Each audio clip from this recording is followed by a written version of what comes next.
actually in different fields, and that's what took me to the Seven Mountains. And my passion as a Christian is to see how does the believer achieve extraordinary things so that they're fulfilling the call that is on their life.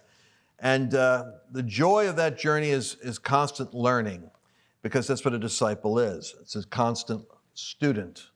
And my children have been in the laboratory of this 30-year journey, and every personal development course I went through, at some point, I immersed them in or got them exposed to. And so my son, Carl, right now works with me on in a sense, reinterpreting all of the theory and the models that I taught for the last 3 decades into practical, implementable sound bites, because you grew up in literally, I would teach it, but you grew up in the laboratory of being a practitioner. And in a very gritty way, when God is shaping you for your ministry or for your life, whatever the devil throws at you, rather than save you, it's like Jordan Peterson says, would you rather have your children strong or safe?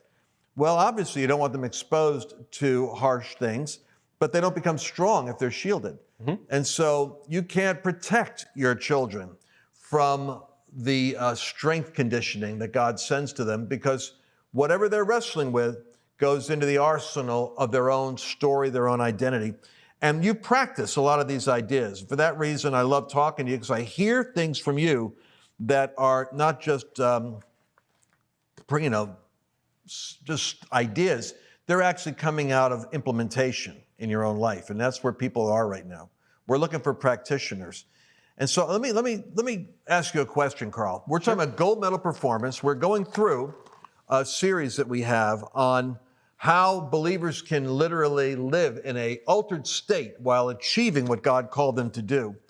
And the thing that we talked about earlier is focus, and how our focus and what we say to ourselves and what we do with our physiology, literally how we physically show up, affects an atmosphere. And so there's something to be said about putting those things together. But each individual is pre-wired the way that we're designed. I'd say made in the image of God has many nuances. And sometimes we look at temperament. Sometimes people are into Enneagram now. There's a lot of windows into design. But we found something that is universal for all of those applications, and it's in the drivers. So talk to me about the design of the people that are there listening right now, and what they need to know about themselves, because it's affecting their state, whether they realize it or not. Your design wants certain things. And when it doesn't happen, you need to know what's going on. There are 4 core human drivers, and then there are 2 sanctifying attributes that can help shape and, in a way, make the work a little bit more wholesome. Yeah, well, it perfects those 4. It does, absolutely. So the 4 that I want to talk about right now are certainty, uncertainty, significance, and then connection or love. And it's not necessarily a one-to-one on like the disc temperament personality, or even the archetypes of the lover, the warrior, the king, or the free child. But these core drivers are usually the things that people are trying to focus on and that people get meaning out of, and that ends up actually shaping their lifestyle and the way that they interact with the world. So the first one, like I mentioned, was certainty. Now, a lot of people who have certainty needs tend to go into the sciences. They go into engineering. They go into these different fields where A plus B equals C, and not necessarily just in the psychological sense like we mentioned in the previous episode, or mini-sode, whatever we're calling this. Those with certain... We're calling them gold medal moments. Gold medal moments. Okay. All right. GMM. I like that. Gold medal moments. People with high certainty needs tend to really feel verklempt and agita whenever they're in this sense of variety or this uncertain field. And there are other people who are very much opposed to, or the opposite of that, right? So let's take this to a marriage. And many of you are married, or you've got children. Have you ever been with someone who loves to have everything in order, everything controlled, everything in its place, everything scheduled? And so even when they go out for the restaurant, it's always the same restaurant. They sit in the same place, because predictability is part of certainty.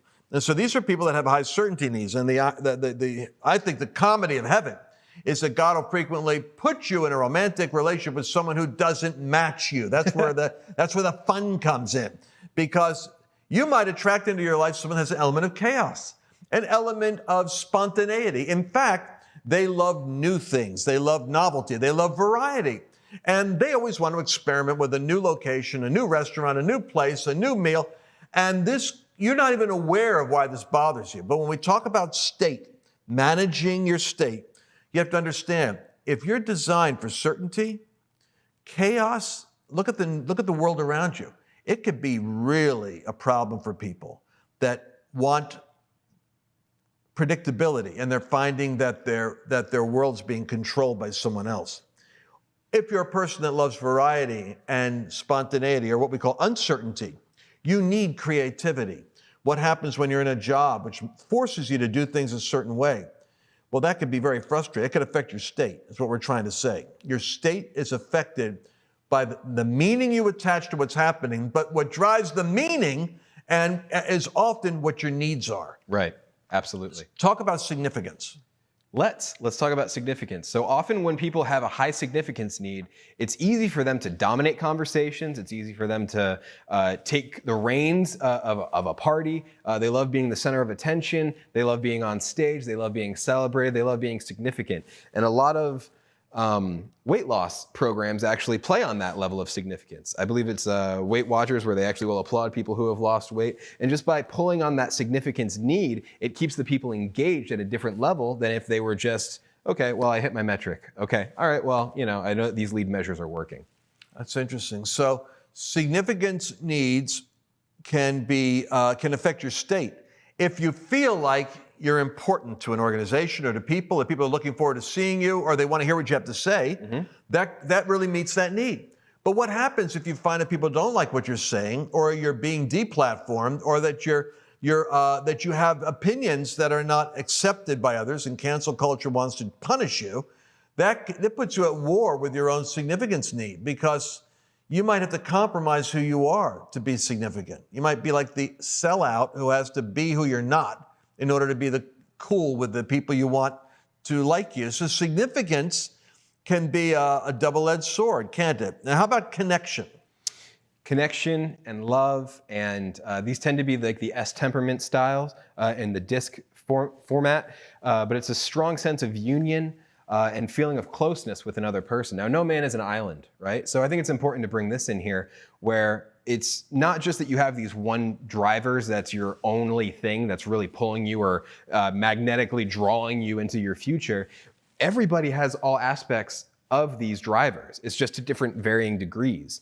And so when it comes to connection and love, like I said, no man is an island, and it's important for us to have that sense of community, to have that cohort or that remnant around us that we can work with and and develop ourselves in. And that goes into the two sanctifying aspects, or the other drivers that we're about to go into, with growth and contribution. So having a good sense of connection with your community and a good growing idea within that community in order to develop into all the things that you possibly could be, to reach actualization, to pull from Maslow's studies.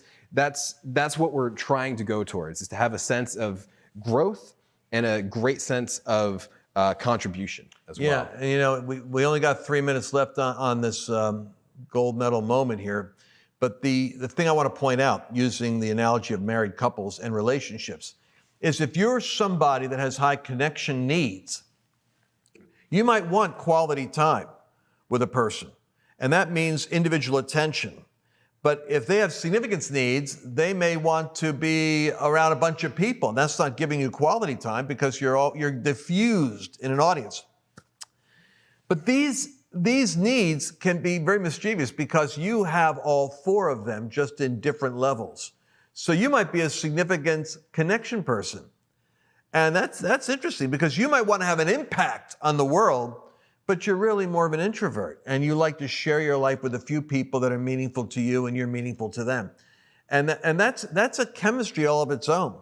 What we found perfects these potentially neurotic tendencies of needing to control, or needing to be important, or needing to connect, or needing variety, are the two attributes that you didn't mention yet, and they are? Growth and contribution? Yeah. So how do they perfect them? How does growth perfect? another need, or how does contribution perfect it?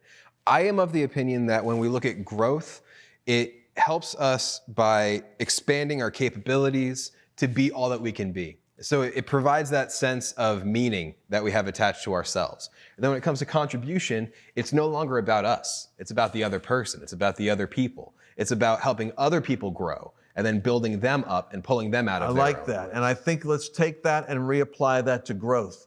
Where growth, your commitment to personal growth perfects this is if you want to grow, you're going to manage your significance need. There are times when you're going to stop feeding it and let someone else be significant. There are times when you're going to give up your need to control and start embracing chaos and seeing what creativity happens. It's times when you stop going for change and start to structure things, because you do need structure in order to have a sustainably creative life. It's times when your need for connection may need to disconnect from an unhealthy relationship. Or it might be time when you focus on connection because it's important to someone else and it's not your need. Personal growth enables you to judge and moderate how you meet your needs so that you're meeting the needs of others. And that's where contribution comes in. You're doing it purely for the sake of the other person. It's kind of like when people partner with a ministry. It might be sometimes not the best way to talk about partnership by saying how you're going to get when you give, how you're going to receive when you sow. It might be important also to say that you need to make a contribution with no agenda attached, because that's what Jesus did. He gave his life without a guarantee anyone was going to respond to him. He did it because he loved. So when we come back in the next gold medal moment, we're going to look at the mindset that is necessary to perfect the game plan God has for your life, how you can get clear on it, and how you can show up and have an extraordinary gold medal life. You know, in 40 years, you learn a lot. I've invested in all kinds of remarkable training and transformational experiences. And then I got to the point where I was realizing I need to put it together as a legacy to hand off to the next generation. The stages and phases to go up the mountain of God, to literally ascend the mountain of me, who you are, understanding your actual identity, being able to read the journey of where you've been so that you can forecast exactly where you're going. And all of that powerful transformational material we put into 4 different modules with DVDs, with workbooks, and you get to see an actual group of people working out the call of God in this various series. For instance, on Becoming Unstoppable, we found that the 2 things were getting in the way of a lot of believers was giving themselves permission to go for the actual dream that was in their heart, not putting it off because God's still trying to teach them something, putting into effect the laser-like focus to be able to see exactly what you've got to do and go for it. But then we found that so many times people became discouraged or quit. Becoming Unstoppable was the final discovery. And all this material was really built off of interacting with my students, seeing what worked, what transforms and changes a life. I found that prophetic activation happens in an environment of intense teaching and training with honest, transparent transactions. So you have this live element that produces a transformational world. I want you to be able to get all 4 of those modules, all the hours of training, all of the concentrated effort of those 30 years I put into one magnificent weekend event and brought in a film crew and recorded it. And now I want to give it to you. What was like $2,500 or something for people to attend is yours at a fraction of that cost. I encourage you to do this. Do this because you need to hear something. Let's put it this way. You need to listen to something that isn't familiar, because if what you already know would get you where you want to go, it would have already gotten you there. You need to be exposed to some stuff you don't already know, a different way of seeing and doing things. And that's going to be the distinction that gets you to the top. It's my belief that you can become unstoppable with just a little bit more insight and a little bit more freedom. Get a hold of this level 10 training.